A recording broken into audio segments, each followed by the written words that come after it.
So ഒരിക്കൽ കൂടി എംഫേവർ learning ആപ്പിലേക്ക് സ്വാഗതം. ഹ്യൂമൻ റൈറ്റ്സ് എന്ന ഭാഗത്ത് നിന്നും നമ്മൾ നോക്കേണ്ട ഒരു കാര്യമെന്ന് പറയുന്നത്, ഏറ്റവും പുതിയതായി കറണ്ട് അഫെയർ റിലേറ്റ് ചെയ്ത് ഒരു കാര്യം എനിക്ക് പറയാൻ ആഗ്രഹിക്കുന്നുണ്ടെങ്കിൽ ഞാൻ പറയും, നിലവിൽ കേരള സംസ്ഥാന മനുഷ്യാവകാശ കമ്മീഷൻ്റെ ചെയർമാൻ എസ് മണികുമാറാണ്. അപ്പോൾ ഇതൊരു കറണ്ട് അഫെയർ ആണ്, വളരെ പ്രധാനപ്പെട്ട, ചോദിക്കുന്ന ഉറപ്പുള്ള ഒരു ചോദ്യം. കഴിഞ്ഞ ക്ലാസ്സുകളിൽ നമ്മൾ മനുഷ്യാവകാശ സംരക്ഷണ നിയമത്തെപ്പറ്റിയും അതിൻ്റെ അടിസ്ഥാനത്തിൽ രൂപപ്പെട്ട ദേശീയ മനുഷ്യാവകാശ കമ്മീഷനെയും പഠിച്ചിരുന്നു. ആ ക്ലാസ് നിങ്ങൾക്ക് ഇതിൻ്റെ അകത്ത് തന്നെ അവൈലബിൾ ആണ്. ഇന്ന് അതിൻ്റെ ബാക്കി പത്രമായിട്ട് കേരള സംസ്ഥാന മനുഷ്യാവകാശ കമ്മീഷനെ കുറിച്ചാണ് പഠിക്കാനുള്ളത്. എന്തൊക്കെയാണ് എന്നുള്ളത് നോക്കാം. കേരള സംസ്ഥാന മനുഷ്യാവകാശ കമ്മീഷൻ 1993 മനുഷ്യാവകാശ സംരക്ഷണ നിയമത്തിലെ ഭാഗം 5 ഉൾപ്പെടുന്ന വകുപ്പ് 21 പ്രകാരമാണ് ഇന്ത്യയിലെ നിയമാനുസൃത സ്ഥാപനമായി സംസ്ഥാന മനുഷ്യാവകാശ കമ്മീഷൻ രൂപവൽക്കരിക്കുന്നത്. അപ്പോൾ വളരെ ഇമ്പോർട്ടൻ്റ് ആണ്. 1993 മനുഷ്യാവകാശ സംരക്ഷണ നിയമത്തിൽ ആകെ മൊത്തം 8 അധ്യായങ്ങൾ അല്ലെങ്കിൽ ഭാഗങ്ങളുണ്ട് എന്നുള്ളത് നമുക്കറിയാം. അതിൽ 5-ാം ഭാഗത്തിൽ വകുപ്പ് 21 പ്രകാരം 5-ാം ഭാഗത്തിൽ വകുപ്പ് 21 പ്രകാരം രൂപപ്പെട്ട ഒരു നിയമാനുസൃത സ്ഥാപനം, ഒരു സ്റ്റാറ്റ്യൂട്ടറി ബോഡിയാണ് സംസ്ഥാന മനുഷ്യാവകാശ കമ്മീഷൻ. എന്നാൽ കേരളത്തിൽ സംസ്ഥാന മനുഷ്യാവകാശ കമ്മീഷൻ നിലവിൽ വന്നത് 100ഓളം തവണ കേരള PSC ചോദ്യമാണ്. 1998 ഡിസംബർ 11. 1998 ഡിസംബർ 11. കേരള സംസ്ഥാന മനുഷ്യാവകാശ കമ്മീഷന്റെ ആസ്ഥാനം തിരുവനന്തപുരം. കേരള സംസ്ഥാന മനുഷ്യാവകാശ കമ്മീഷനിൽ അംഗസംഖ്യ ഒരു ചെയർമാൻ പ്ലസ് 2 മറ്റ് അംഗങ്ങൾ, അപ്പോൾ ആകെ മൊത്തം 3 പേർ. സോ വളരെ ഇമ്പോർട്ടൻ്റ് ആണ്, നമ്മൾ പഠിക്കുന്നത് ഇങ്ങനെ തന്നെയാണ്. ദേശീയ മനുഷ്യാവകാശ കമ്മീഷനിൽ ആകെ മൊത്തം എത്ര അംഗങ്ങൾ എന്ന് നമ്മൾ പഠിച്ചപ്പോൾ അവിടെ പറഞ്ഞു, ഒരു ചെയർമാൻ അല്ലെങ്കിൽ ചെയർപേഴ്സൺ പ്ലസ് 5 മറ്റ് അംഗങ്ങൾ, ആകെ 6 പേർ എന്നതുപോലെ ഇവിടെ ഒരു ചെയർമാൻ അല്ലെങ്കിൽ ചെയർപേഴ്സൺ പ്ലസ് 2 മറ്റ് അംഗങ്ങൾ, ആകെ 3 പേർ. 2019 മനുഷ്യാവകാശ സംരക്ഷണ നിയമ ഭേദഗതി പ്രകാരം സംസ്ഥാന മനുഷ്യാവകാശ കമ്മീഷൻ ചെയർമാന്റെയും അംഗങ്ങളുടെയും കാലാവധി 3 വർഷം അല്ലെങ്കിൽ 70 വയസ്സ്.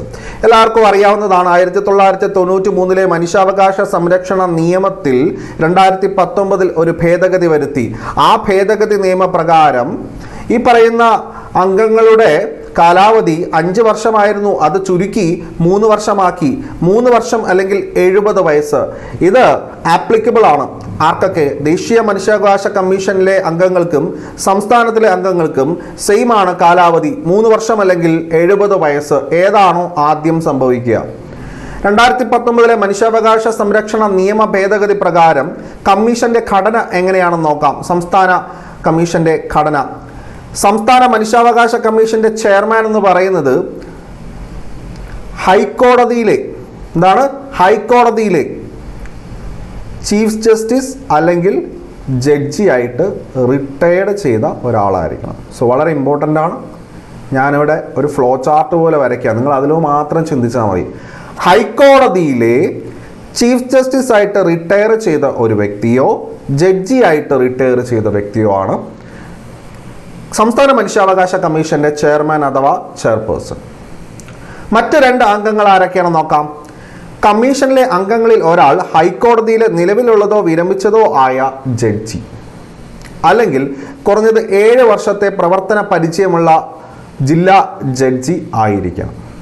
അപ്പോൾ ഇവിടെ മറ്റ് 2 പേരിൽ ഒരാളെന്ന് പറയുന്നത് ഹൈക്കോടതിയിലെ ഒന്നുകിൽ റിട്ടയർഡ് ആയത് അല്ലെങ്കിൽ നിലവിൽ സെർവ് ചെയ്തുകൊണ്ടിരിക്കുന്ന സെർവിങ് അല്ലെങ്കിൽ സിറ്റിംഗ് ജഡ്ജി ആയിരിക്കണം.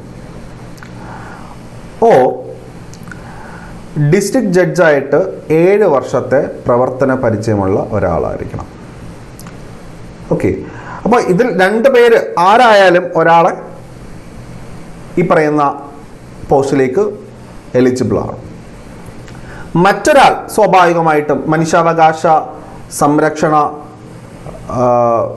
ഫീൽഡുമായി ബന്ധപ്പെട്ട് എക്സ്പേർട്ടായിട്ടുള്ള അറിവുള്ള ഒരു വ്യക്തിയായിരിക്കും, നോളജുള്ള ഒരു വ്യക്തിയായിരിക്കും അല്ലേ. അപ്പോൾ അയാളെയാണ് അവിടെ ഉൾപ്പെടുത്തിയിരിക്കുന്നത്. സോ ഇവിടെ ശ്രദ്ധിക്കണം, ഇവിടെ നമുക്ക് കാര്യങ്ങൾ ക്ലിയർ ആണ്. ചെയർമാൻ അല്ലെങ്കിൽ ചെയർപേഴ്സൺ എന്ന് പറയുന്നത് ഹൈക്കോടതിയിൽ ചീഫ് ജസ്റ്റിസായി റിട്ടയർ ചെയ്യപ്പെട്ടതോ ജഡ്ജിയായി റിട്ടയർ ചെയ്യപ്പെട്ടതോ രണ്ട് മറ്റ് അംഗങ്ങളിൽ ഒരാൾ എക്സ്പേർട്ടാണ്, നോളജുള്ള ഒരു വ്യക്തിയായിരിക്കണം ഹ്യൂമൻ റൈറ്റ്സുമായിട്ട് ബന്ധപ്പെട്ട്. മറ്റൊരാൾ ജുഡീഷ്യൽ മെമ്പറാണ്. ആരാണ്? ഹൈക്കോടതിയിലെ റിട്ടയേർഡ് അല്ലെങ്കിൽ നിലവിലുള്ള സിറ്റിംഗ് അഥവാ സെർവിങ് ജഡ്ജായിരിക്കണം. അതുമല്ലെങ്കിൽ ജില്ലാ കോടതിയിൽ ജില്ലാ ജഡ്ജിയായി 7 വർഷത്തെ പ്രവർത്തന പരിചയമുള്ള ഒരു വ്യക്തിയായിരിക്കണം. അപ്പോൾ ചെയർമാൻ അഥവാ ചെയർപേഴ്സൺ പ്ലസ് 2 മറ്റ് അംഗങ്ങൾ, ആകെ മൊത്തം 3 പേരടങ്ങുന്നതാണ് കമ്മീഷന്റെ ഘടന എന്ന് പറയുന്നത്. അപ്പോൾ സ്വാഭാവികമായിട്ടും ഹൈക്കോടതിയിലെ സിറ്റിംഗ് ജഡ്ജിയെയോ സിറ്റിംഗ് ജില്ലാ ജഡ്ജിയെയോ നിയമിക്കാൻ ഹൈക്കോടതി ചീഫ് ജസ്റ്റിസിന്റെ ശുപാർശയ്ക്ക് ശേഷം മാത്രമേ സാധിക്കുകയുള്ളൂ. അംഗങ്ങൾ മനുഷ്യാവകാശ കമ്മീഷനിൽ ജോലി ചെയ്യുന്നത് അവസാനിപ്പിച്ചാൽ കേന്ദ്ര സംസ്ഥാന സർക്കാരിന് കീഴിലുള്ള ഒരു നിയമനത്തിനും അവർക്ക് അർഹതയില്ല.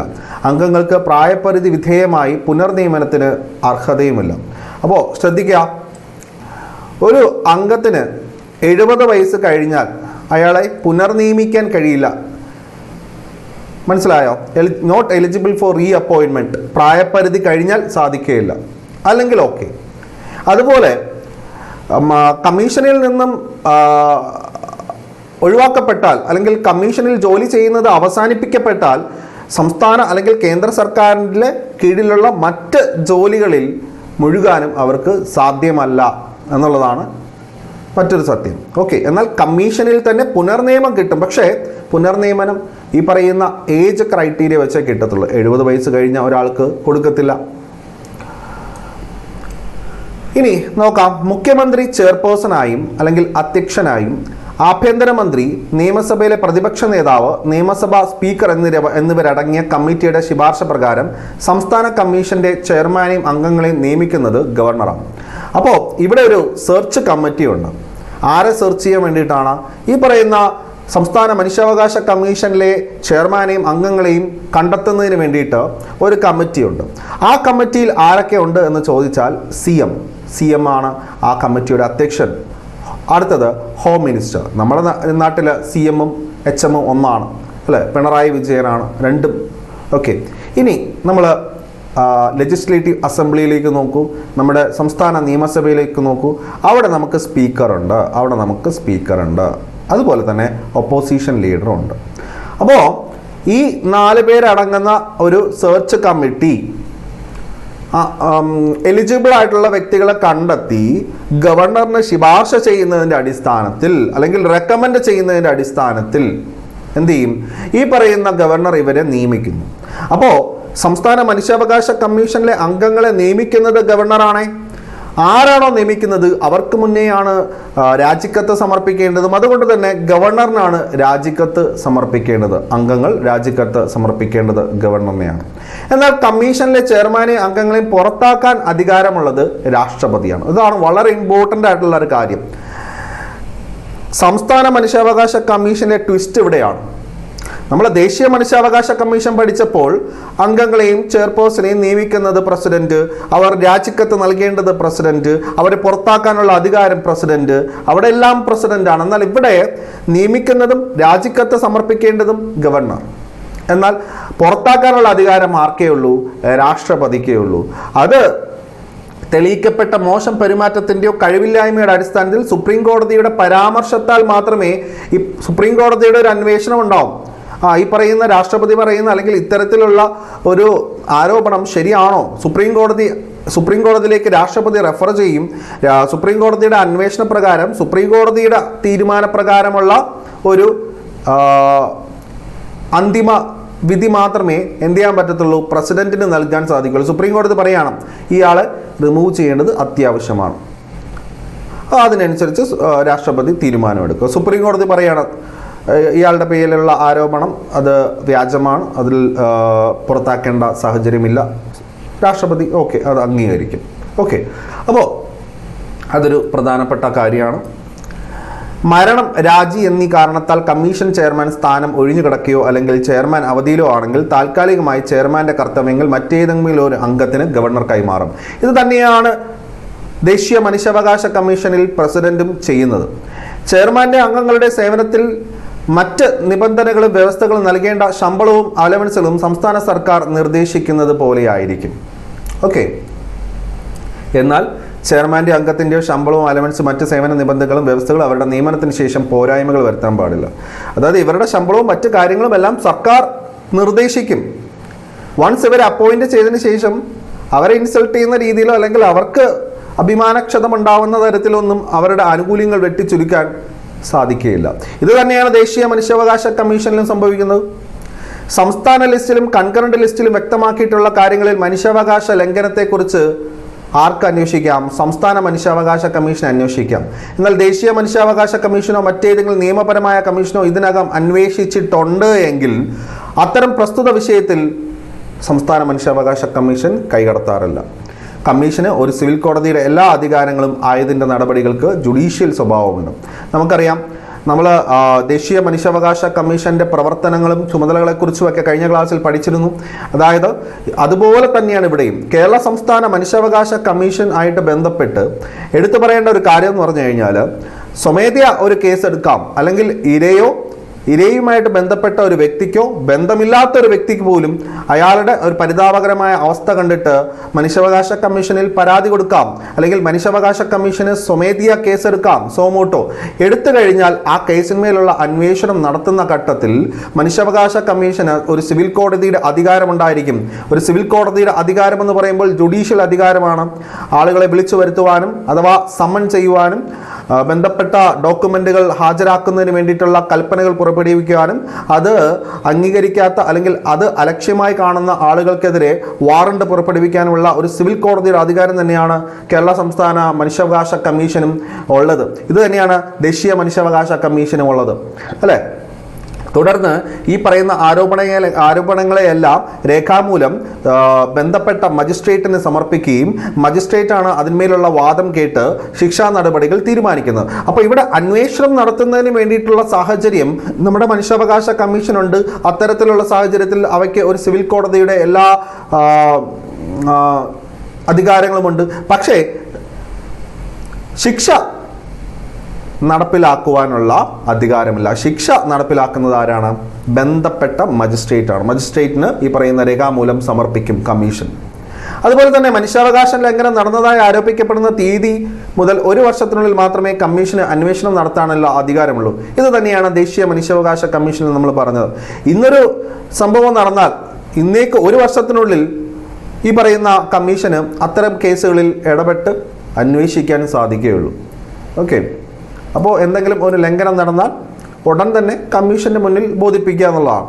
ഏതെങ്കിലും മനുഷ്യാവകാശ ലംഘനം നടക്കുകയോ ഒരു പൊതുപ്രവർത്തകൻ അത്തരം ലംഘനം നടയുന്നതിൽ അശ്രദ്ധ കാണിക്കുന്നതോ ശ്രദ്ധയിൽപ്പെട്ടാൽ സ്വാഭാവികമായിട്ടും കമ്മീഷന് സ്വമേധയാ കേസെടുത്ത് പരാതി അന്വേഷിക്കാം.